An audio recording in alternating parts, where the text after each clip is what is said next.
Hi, my name is Claudia Gutierrez, and I'm studying biomedical engineering, and I'm in the 5-year BSMS program, and I'm currently a junior. So this past spring, I actually received the Whitaker, and I spent 6 months abroad doing research in Switzerland. So I worked in the laboratory of lymphatic and cancer bioengineering. So my concentration within biomedical engineering is biomaterials and tissue engineering. So this lab specifically focused on understanding how cancer metastasizes from a more engineering perspective by understanding the physiology of your lymphatic system.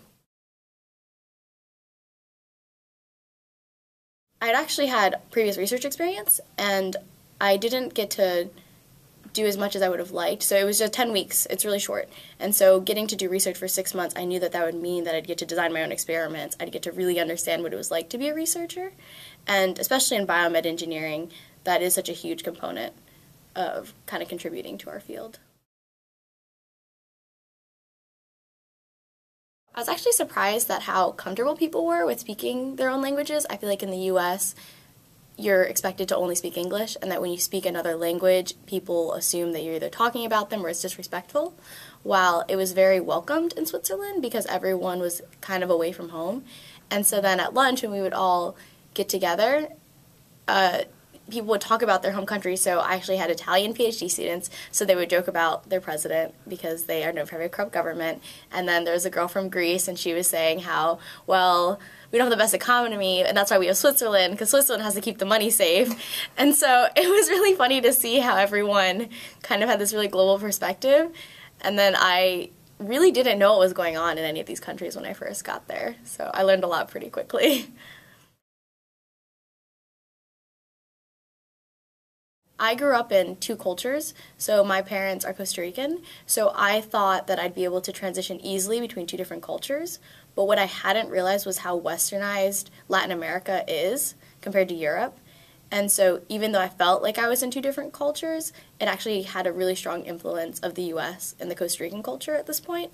So going to Switzerland, where they especially like being very Swiss, I actually had a harder time transitioning, and I really had to take time to understand why they had a lot of rules and regulations, because to me they didn't make sense. But then I actually had a Swiss roommate, and she would end up explaining everything, and so from their perspective all these rules and regulations made sense and they didn't even notice them.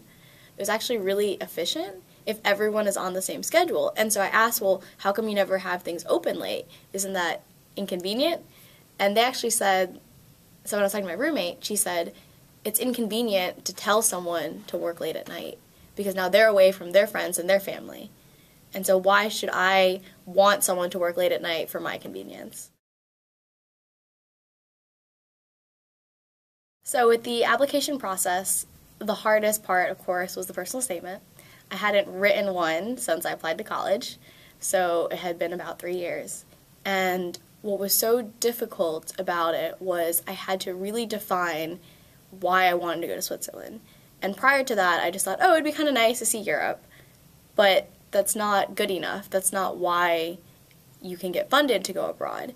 And so having to write a personal statement, I was able to create really concrete goals for myself as to why I was going. So for example, this lab in particular is at the cutting edge of what they do. So they integrate engineering and immunology. So in that lab, they have immunologists and engineers working together. So for me, that was very critical, to work under a PI that was an engineering background. With the personal statement, as an engineer, I don't normally write personal statements. Everything's lab reports. It's very technical. And so I went through probably 7 to 10 revisions of my personal statement, and just realizing that I remember every time I would go in, I think, okay, I have the perfect essay this time. And then every time someone would point something out that was completely different. And so I just had to be like really patient and really understand how to get my point across in writing very effectively. So that was a skill that I really took away. In terms of advice, start your personal statement very early. I think the biggest thing is identifying your goals and really understanding why you want to go there. So once you've taken the time and reflected on it and understood why you want to go, then it's going to become a lot easier for you to explain that to someone else. So I think in the early stages, you should really talk about it with as many people as you can. For me, when I told people I want to go to Switzerland, and then they'd ask why.